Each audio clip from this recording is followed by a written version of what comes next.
Bapak Ibu, saudaraku yang terkasih dimanapun berada, saya menyampaikan sebuah renungan singkat yang bertemakan Sabat dalam Kristus. Sabat in Christ.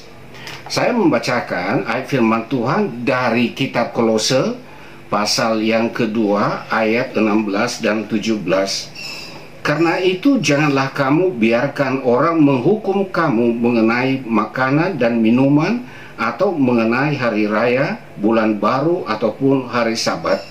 Semuanya ini hanyalah bayangan dari apa yang harus datang, sedang wujudnya ialah Kristus. Jika kita berbicara tentang mengapa umat Israel beribadah pada hari Sabat, yaitu pada hari Sabtu, ada dua dasar penting. Yang pertama berkaitan dengan penciptaan. Saya membacakan ayat firman Tuhan dari kitab Keluaran pasal yang ke-20 ayat 8 dan ayat yang ke-11. Ingatlah dan kuduskanlah hari Sabat.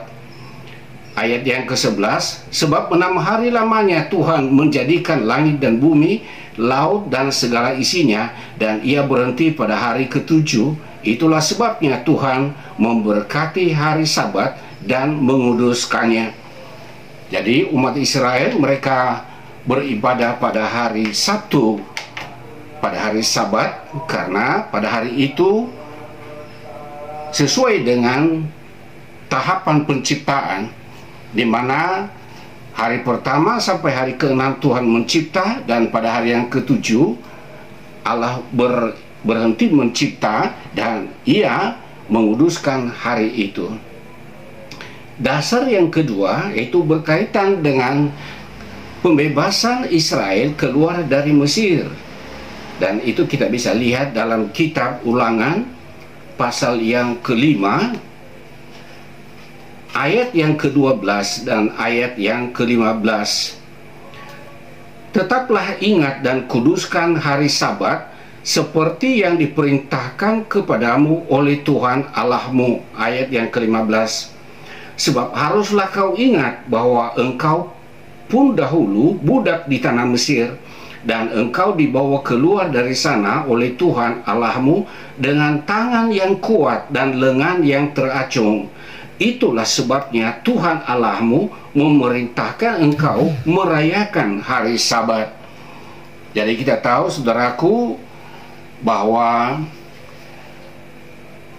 perayaan Paskah dilaksanakan di Mesir untuk pertama kalinya oleh umat Israel, yang ada hubungannya dengan Jumat Agung yang diperingati oleh umat Kristen setiap tahun di seluruh dunia. Jadi ketika Paskah pertama itu mereka ada di Mesir, maka pada hari Sabtu atau hari Sabat, orang Israel sudah meninggalkan wilayah tanah Mesir. Artinya mereka sudah berada di luar perbudakan Mesir. Jadi mereka merayakan hari Sabat bukan hanya berkaitan dengan penciptaan, tetapi juga sebagai hari kemerdekaan mereka meninggalkan tanah Mesir. Saudaraku yang terkasih, tadi sudah disebutkan berdasarkan Kolose pasal 2 ayat yang ke-17 bahwa hari Sabat hanyalah bayangan dari Kristus. Yesus telah mati di salib sebagai anak domba Paskah yang sejati. Oleh kematiannya, kita dilepaskan dari maut, yaitu kematian kekal. Dan melalui kebangkitannya pada pagi Minggu, ia menyatakan kemenangannya atas maut. Kita juga melihat bahwa setelah kebangkitan Yesus dari antara orang mati, orang percaya di jemaat mula-mula mereka berkumpul setiap minggu, dan selanjutnya menjadi hari persekutuan ibadah bagi mereka. Dan bahkan ketika Kaisar Konstantin Agung bertobat, maka pada masa kepemimpinannya lah ia menetapkan hari Minggu, yaitu hari kebangkitan Yesus Kristus, sebagai hari libur internasional. Dan agama Kristen diakui sebagai religio licita, yaitu agama yang diakui oleh negara. Kita sesungguhnya bisa beribadah pada hari apa saja, karena semua hari adalah harinya Tuhan. Sekalipun ibadah pada hari Sabtu ada kaitannya mengingat saat istirahat sesudah penciptaan dan juga keluarnya umat Israel dari Mesir. Sedangkan ibadah hari Minggu mengingatkan kita tentang kebangkitan Yesus Kristus yang merupakan penggenapan Sabat yang sesungguhnya. Saudaraku yang terkasih, pada tahun 2009 lalu saya bertemu dengan seorang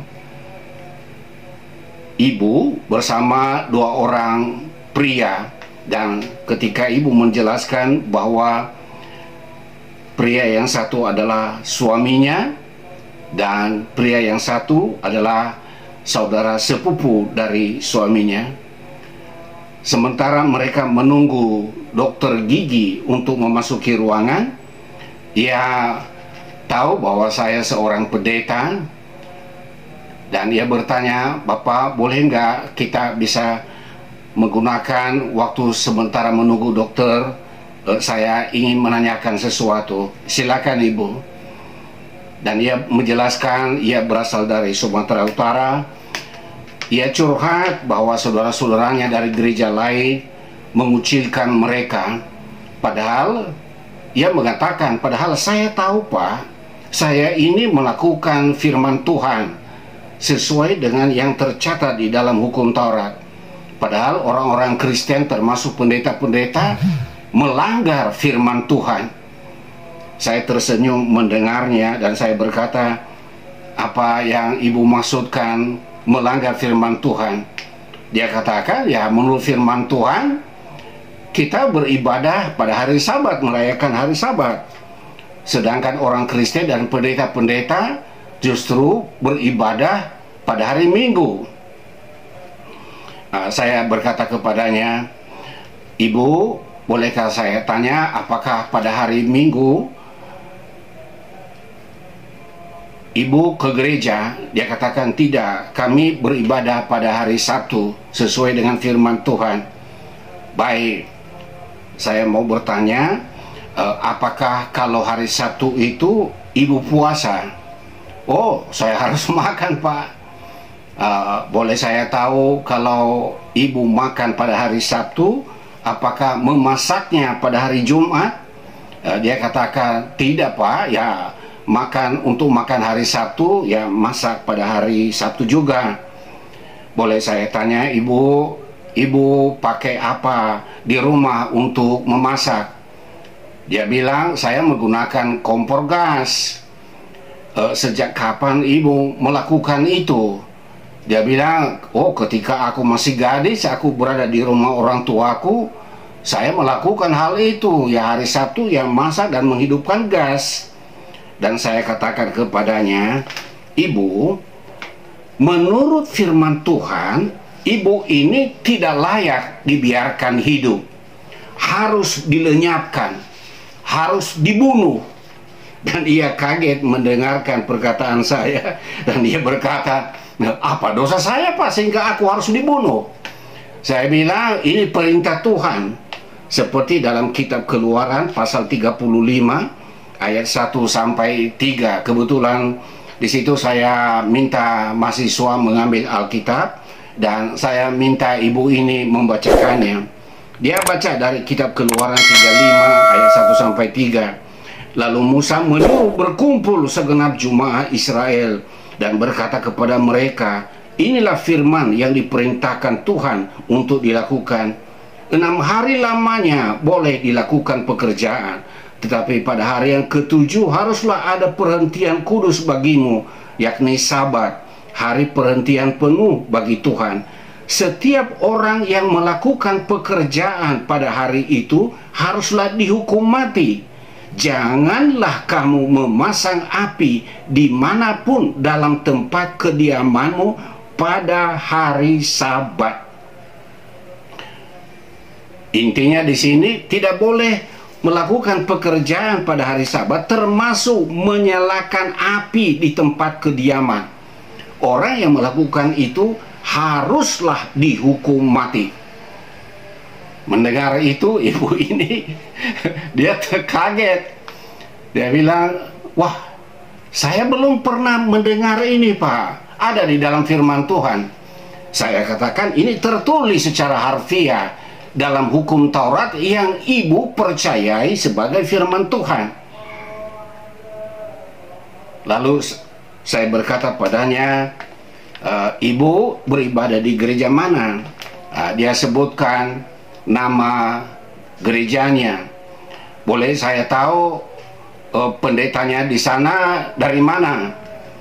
Dia katakan, oh, masih saudara sepupu dengan suami saya, Pak, dan mereka masih semarga.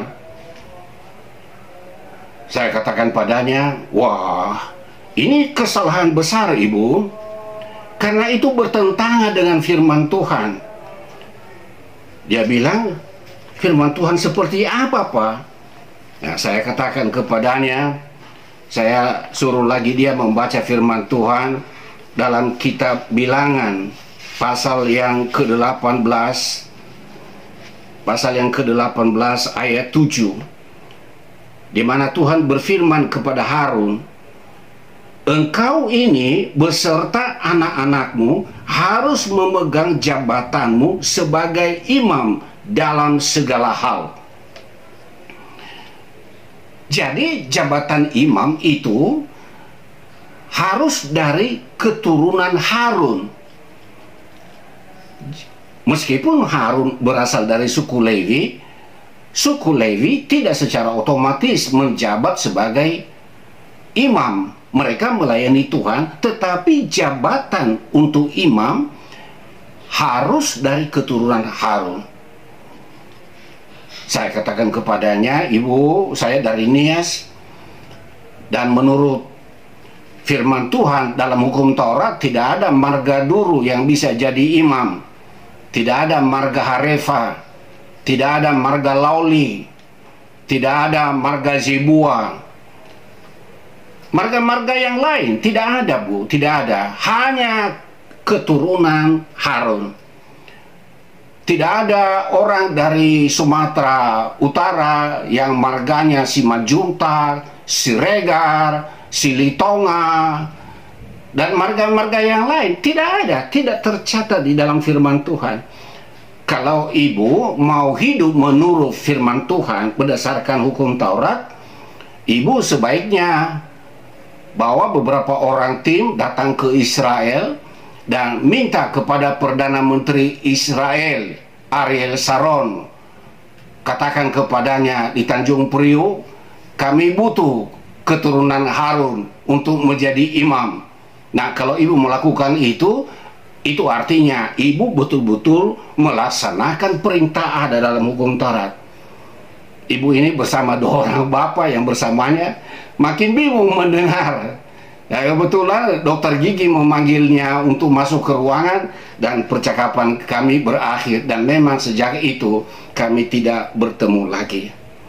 Saudaraku, hal-hal seperti itu terjadi karena tidak memahami firman Tuhan secara komprehensif, tidak melihat bagaimana korelasi kebenaran firman Tuhan dengan apa yang tertulis dalam Perjanjian Lama, secara khusus di dalam kitab Taurat, dengan penyataan Tuhan dalam Perjanjian Baru.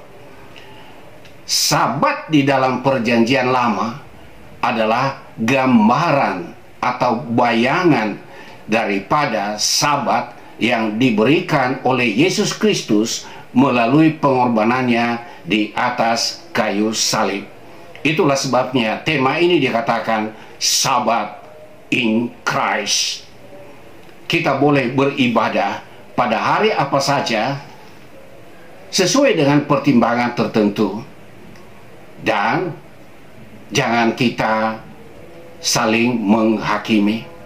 Kiranya kita beribadah pada hari apa saja dan semuanya menjadi kemuliaan bagi Tuhan, karena semua hari adalah harinya Tuhan. Kiranya penjelasan ini dapat meneguhkan keyakinan saudara dalam hal beribadah kepada Tuhan. Tuhan memberkati.